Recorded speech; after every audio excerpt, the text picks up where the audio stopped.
Welcome back, everybody. This is Running It Back's recap of the Tour de France 2025, Stage 6.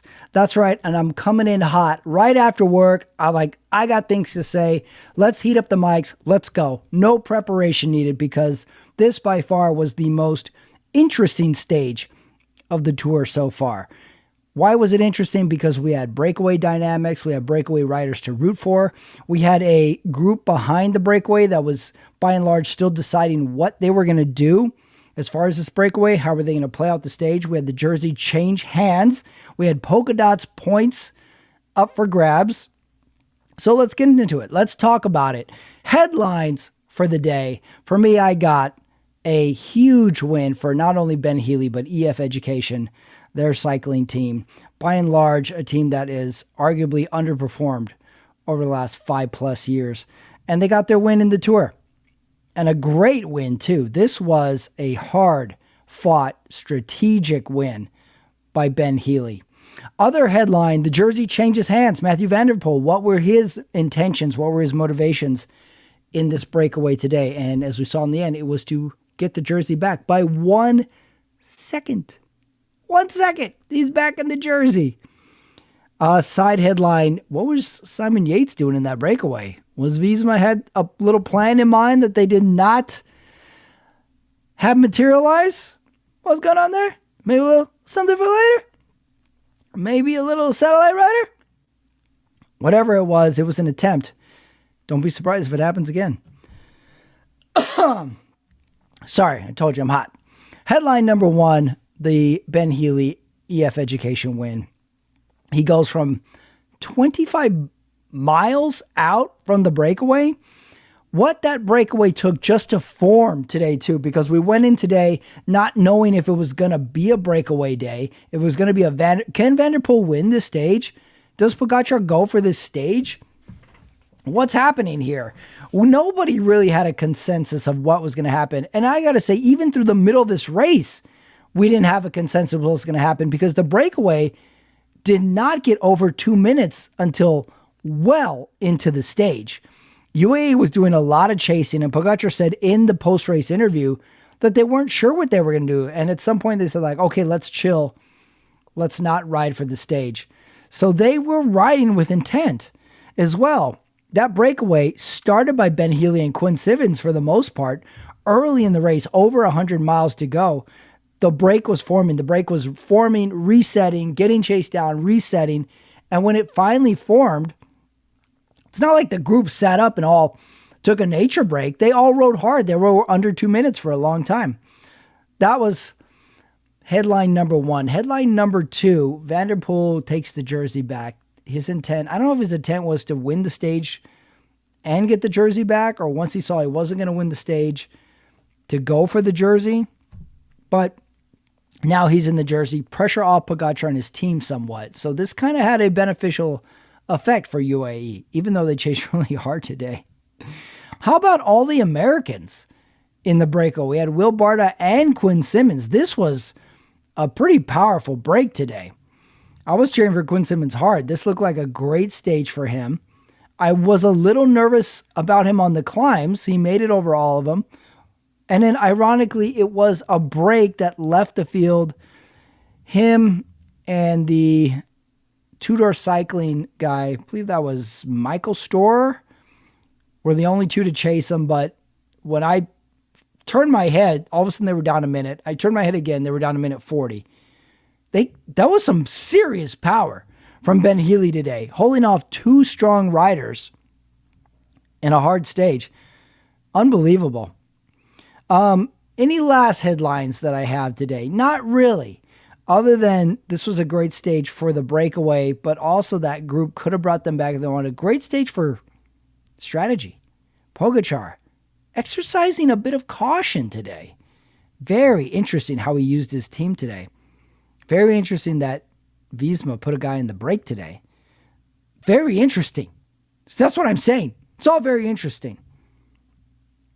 Also, moving on. The USA report. Today was the biggest day for the USA report. We had 2 riders in the break. Quinn Simmons ultimately gets second place. What an effort. We had Will Barta, who I think is one of the older guys in the race. I think he's 29. So a wealth of experience. He got in the break, not easy to do, rode hard in the break as well. Beyond that, Nissan Palace, Sepp Kuss, whoever I'm leaving out as the other. Oh, Matteo Jorgensen, all in the field today. Stay safe. They're good in there. Well, what a day. What a day for USA and the Stars and Stripes as well. Had the hair tied up in a nice little bun for Quinn Simmons. Will Barta looking sharp in his Movistar jersey. Kind of his first appearance in the tour, if you think about it. We haven't seen or heard any of them. All of a sudden, he's in the breakaway, in a strong breakaway, making moves today. I don't think they're done either. Did you catch a glimpse of Quinn Simmons' power file for this stage? I think it was an average watts of like 300 watts, which is pretty massive for 100 plus miles. He's on the pedals all day long in the rotation. The man is strong. I'd be curious to see what someone's numbers are who was in the field today. Like say, what was Sepp Kuss's numbers today? Quinn Simmons looks super strong and just that one little bit, and he missed the move to go up the road because Ben Healy read it right. At 25 miles to go, I was sitting on the couch saying, like, that's too far. 20 miles to go, I thought someone was going to make a move. 25 miles. And Ben Healy makes a move and stays away. A well-earned win today. If you like EF, good for you. If you don't like EF, you got to say, like, wow, they're having a good tour. They got their win in the first week. Moving on to winners and losers of the stage. Big winner, of course, it's got to be EF. It's Ben Healy too, but it's EF in general. It's a team that's underperformed. It's a team that seems to get riders on the tail end of their careers a lot of times. It seems to get riders who are up and coming and riders who are at the tail end of their careers. They never really feature in the classics. They never really have a sprinter. They never really have a climber. Carapaz is the exception to that rule, but he's not here. So this is just a team of opportunists, and that's it. And they got it today. Good for them. So they get the winners of the day. Other winners of the day is USA breakaway riders. How about just breakaway riders in general? How about a breakaway working well together? Look at this breakaway. Had Quinn Simmons, national champ. Michael Storr, Ben Healy, former national champ, Irish. Matthew Van Der Poel, world champion, former leader of this race, riding for himself to get the lead back. Not to mention a feisty two-door rider. Someone else was in there. Big winner. How about the breakaway in general? Losers of the day. Were there any losers of the day today? I don't think so. Even guys that got dropped from the breakaway, I think were still winners because they were away 100 plus miles. Everybody in the field exercised good riding, good conserving of energy too. So if there's anybody who is a loser of the stage today, I would say it's that one rider who needed to be in the breakaway today and didn't get it. Like Picnic team, no rider in the breakaway. I don't think Arkea had a ride in the breakaway. No big deal. Kevin Vogelon's in third. Protect the third. No one from Bahrain was in the breakaway. So if you were a team that needed to get the breakaway, didn't get it today, I guess you're a loser of the stage today. Moving on. Now, like I said, I just flipped on the mics and hit record, and I was just coming in hot. So I didn't look at the numbers from Multimedia Report from yesterday. The Move, L'Entente Rouge, and the Butterfly Effect. I haven't seen their numbers yet, so I will report back on that. But I got to say, just as a piece of feedback, a lot of my cycling friends are very down on the Move podcast. There's still a lot of Lance hate out there, a lot of Lance begrudgment, a lot of Lance anger. What do you think it is about him? He's still an arrogant man in some ways. I still find him very insightful. I find him painfully honest at times on these pods. I think George Hincapie balances him out really well. I like when he gives him a hard time about his past. Like when he said, yeah, you used to take a helicopter from the mountain stages. You would always insist to not have a roommate during the tour in the hotels. Why were you on that reality show? He's the perfect match for him. It's great that they're still friends. because Lance didn't have a lot of friends from those riding days. So I'm wondering if you have some sort of apprehension to the Move podcast as well. I thought they had their best episode yesterday.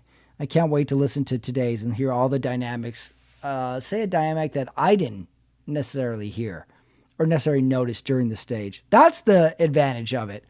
I love the Lanterne Rouge because it's two buddies talking about cycling in a really knowledgeable way. And I can really tell that they're friends. I can tell that they enjoy each other's company and they enjoy going back and forth with the details of the stage. Also, I don't feel so bad when they talk about how they'll step out of the tour and do their ride or do their exercise or go do something else and then come back for it. Because I have been doing that the last couple of stages. Now, today is the exception because I wanted to see every minute of that breakaway. And I even was doing the thing where I had the phone propped up on my desk. I was supposed to be working. But I had the phone propped up, just giving it quick peeks, monitoring the situation. So I enjoy that. And lastly, Chris Horn of the Butterfly, I was like, he should rename himself the Professor or something because it's just all stats. It's like, it's not even a podcast. It's a lecture that he's giving you at 100 miles an hour and you're just scrambling to take notes. Like if he was a college class, that'd be the class you brought the tape recorder into. Because I know I'm going to miss 8 to 10 things in this broadcast, in this class. And what's going to be on the test? Is the test going to be comprehensive? What if Chris Horner put together a cycling test? Geez, we would all fail. Oh my God. That's the multimedia report for today. So what's going on here? Nothing changed in the GC as far as the big GC. Of course, Van der Poel is in the lead. We know that. But the GCers stayed the same, with Pogačar being in the lead, Vinigo still reeling from his beatdown from the TT, Remco still biding his time after a pretty great time trial. So who am I leaving out? Primoz, maybe.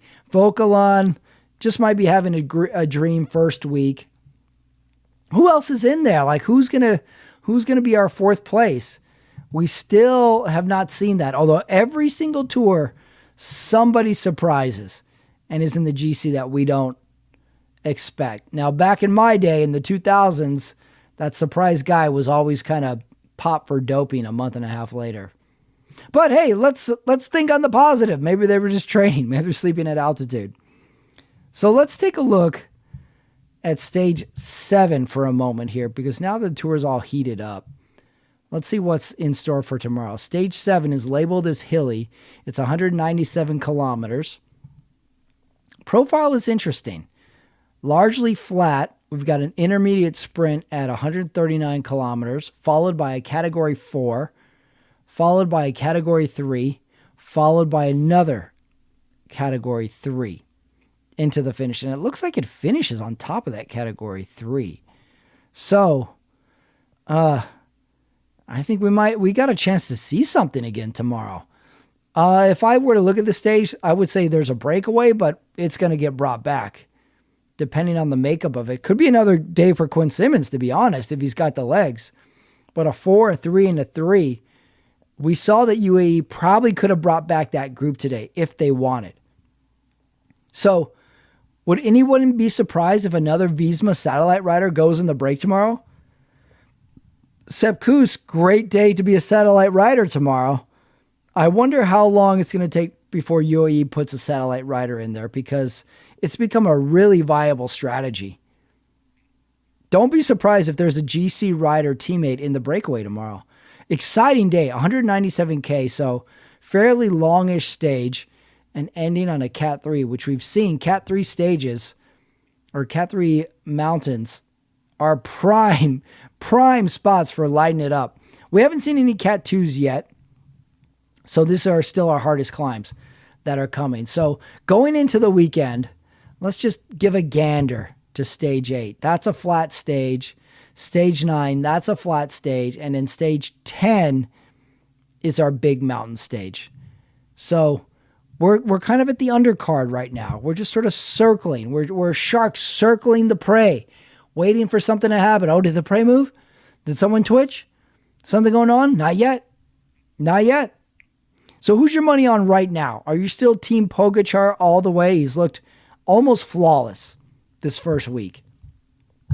Vinigo, big hit to the time trial ego. 2 teammates beat him too. It's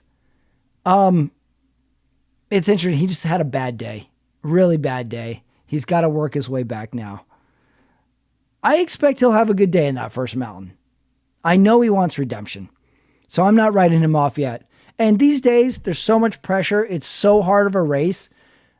Anybody can crack anytime. We say it all the time. We got the nutrition. We got the bikes. We got the preparation. Anybody can still crack. You've got to fight to the end. If you're Tade, you got to think, I could crack. If you're Vinigo, you got to say, like, he could crack. If you're Remco, it's like, any day now, I might have a good day on the day they have a bad day. So I am still not convinced this race is done. We got to see the mountains. So big stage tomorrow. We had a really interesting stage today. Big tomorrow. Let's find out what it's going to be. How's everyone feeling? New subscribers to the show. I appreciate it. We had a great viewership for last show too. I'm going to keep it up. I'm with you all the time. You got a question? Ask it in the comments. Let's try and evolve this show. And don't forget, special guest Dan Dowling is going to be joining me soon. We'll get his thoughts on this race as well. He's got thoughts. He's brewing. He doesn't like to do every stage. He likes to save it up. We'll talk to him. All right, everybody. For me, Patrick Ramirez, for the Running It Back Network, for the YouTube channel, give it a like, give it a subscribe, view a video or two. Thank you for listening, everybody. Thank you for joining. Thank you for watching the tour. Thank you, the tour. Thank you, America, for being in that breakaway and giving me some excitement. And let's go. Let's do it again tomorrow. God bless America. See you tomorrow, everybody.